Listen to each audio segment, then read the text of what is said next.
नमस्कार दोस्तों, आपका स्वागत है अपने YouTube चैनल PFP में। मार्केट में एक और नया आईपीओ आया है, मिसेस बेक्टर्स का आईपीओ। इसका पूरा डिटेल्ड एनालिसिस करेंगे और साथ ही साथ इसकी चर्चा करेंगे कि इसमें अप्लाई करना चाहिए या अवॉइड करना चाहिए। लेकिन उससे पहले अगर आपने चैनल को सब्सक्राइब नहीं किया है तो प्लीज सब्सक्राइब कीजिए और रेगुलर अपडेट्स पाने के लिए नोटिफिकेशन बेल को प्रेस कीजिए। साथ ही साथ टेलीग्राम चैनल को भी ज्वाइन कीजिए, जिसकी लिंक डिस्क्रिप्शन बॉक्स में दी गई है।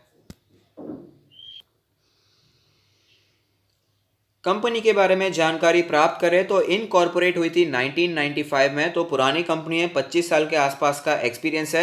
Mrs Bectors food speciality limited is one of the leading companies in premium bakery segment and premium and mid premium biscuit segment in north India. तो इनका मेन फोकस नॉर्थर्न रीजन में ज्यादा दिखाई देता है। कंपनी के प्रोडक्ट पोर्टफोलियो में mainly to items हमें दिखाई देती है, टू कैटेगरीज ऑफ प्रोडक्ट्स हैं। बिस्किट्स हैं, अलग अलग टाइप्स के कुकीज हैं, क्रीम बिस्किट्स हो गए, क्रैकर्स हो गए, डाइजेस्टिव हो गए, और बेकरी प्रोडक्ट्स में काफी अच्छा कामकाज है। ब्रेड है, बंस है, पिज्जा बेसेस हैं, साथ ही साथ केक्स में कामकाज करती है। Mrs Bectors manufactures and sell biscuits under its brand name Mrs Bectors Cremica, whereas bakery products are manufactured under the brand name of English oven. तो ये उनके खुद के दोनों ब्रांड है and offered in the premium market segment such as Delhi, NCR, Mumbai and Bengaluru.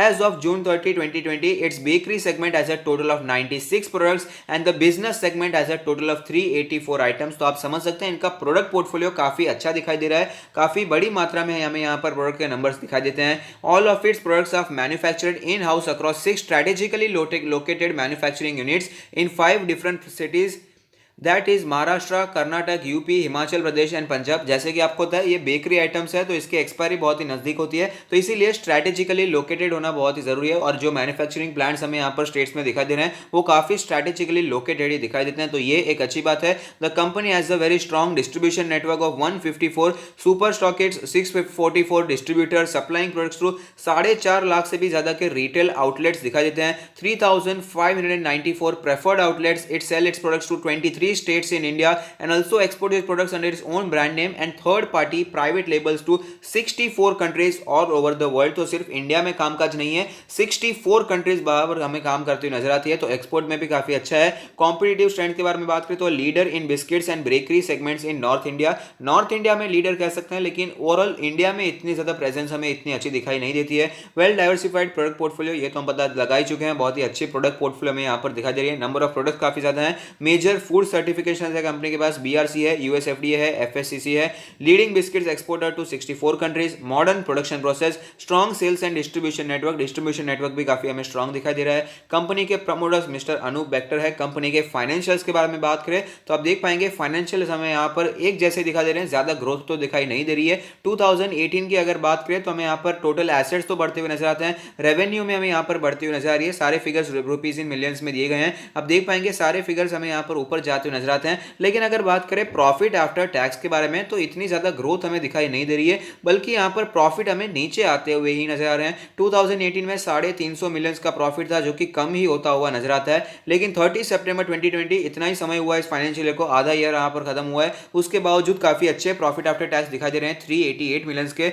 However मेरा मानना है कि जो सिचुएशन हमें ब्रिटानिया में देखने को मिली थी लॉकडाउन की वजह से, वहां पर बिस्किट्स के होर्डिंग हमें देखने को मिले थे और उसके प्रॉफिट्स काफी सुधरते हुए नजर आए थे, डबल से भी ज्यादा हो चुके थे। ऐसी सेम सिचुएशन हमें यहां पर भी दिखाई दी होगी। बिस्किट्स के मैन्युफैक्चर है तो ऑफ कोर्स यहां पर भी सेम सिचुएशन हम एंटीसिपेट कर सकते हैं और इसी के कारण हमें यहां पर इतना ज्यादा जंप देखने को मिला होगा, ऐसा मैं एक्सपेक्ट कर रहा हूं। आपकी क्या राय है कमेंट बॉक्स में मुझे बता सकते हैं। ऑब्जेक्ट्स ऑफ द इशू, ये इशू क्यों लाया जा रहा है? To finance the cost of Rajpura expansion project, तो एक्सपांशन के लिए लाया जा रहा है, अच्छी बात है। To meet general corporate purposes, तो ऐसा नहीं है कि पुराना कोई कर्जा लेकर रखा है कंपनी ने और वो चुकाने के लिए आईपीओ ला रही है। अब आईपीओ के डिटेल्स के बारे में जानकारी प्राप्त कर लेते हैं। आईपीओ ओपन होने वाला है December 15 को, क्लोज होने वाला है December 17। इशू का टाइप है book built issue IPO, 10 rupees per equity share की फेस वैल्यू है। प्राइस है 286 से 288 पर इक्विटी शेयर। मिनिमम आपको 50 शेयर्स के लिए अप्लाई करना ही होगा। इशू का साइज है 540 करोड़, जिसमें से फ्रेश इशू तो सिर्फ यहां पर 40 करोड़ का हो रहा है, लेकिन ऑफर फॉर सेल हो रहा है 500 करोड़। तो जिन्होंने पहले से यहां पर निवेश किया है वो यहां पर बेचकर अपना माल निकल रहे हैं।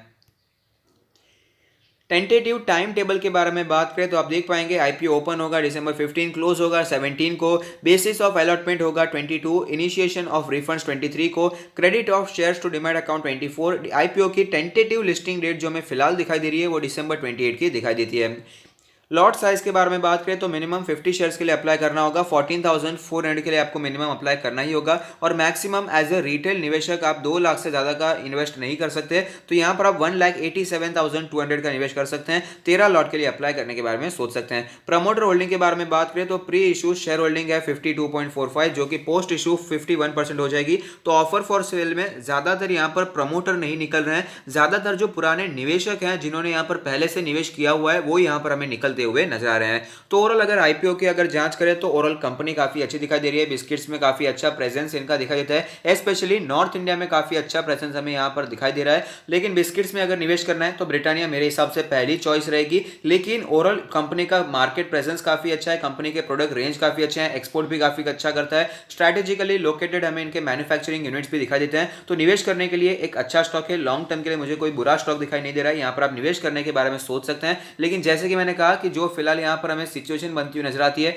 एफएमसीजी स्टॉक्स हमें यहाँ पर ओवरऑल ऊपर जाते हुए नजर आए हैं मार्केट में भी। और यहाँ पर आपको पता ही है कि फिलहाल बिस्किट्स का होर्डिंग बहुत ही हुआ था, इसके कारण इसके फाइनेंशियल्स हमें बहुत ही सुधरते हुए नजर आ रहे हैं, और इसी का फायदा उठा रही कंपनी और इसी अच्छे समय पर गोल्डन टाइम पर लिस्ट होने की कोशिश भी कर रही है। तो मेरा मानना है यहाँ पर आप नजर बनाकर रख सकते हैं, लेकिन बहुत ही ज्यादा आपको इसमें पॉजिटिव हो जाने की जरूरत नहीं है। ठीक ठाक कंपनी है, अच्छी कंपनी है, अगर आप लॉन्ग टर्म के लिए निवेश करते हैं तो कोई प्रॉब्लम नहीं है। और लिस्टिंग गेन के लिए कोई अगर बात करें तो फिलहाल मैं आपको बता नहीं पाऊंगा, मैं आपको आईपीओ के दूसरे दिन बताऊंगा कैसा रिस्पांस यहां पर हमें देखने को मिलता है, उसके हिसाब से हम लिस्टिंग गेन्स के बारे में बात करेंगे। तो अगर आपको ये वीडियो पसंद आता है तो लाइक कीजिए, शेयर कीजिए, कमेंट कीजिए, सब्सक्राइब कीजिए और मुझे मोटिवेट कीजिए। Thank you, stay happy, happy investing.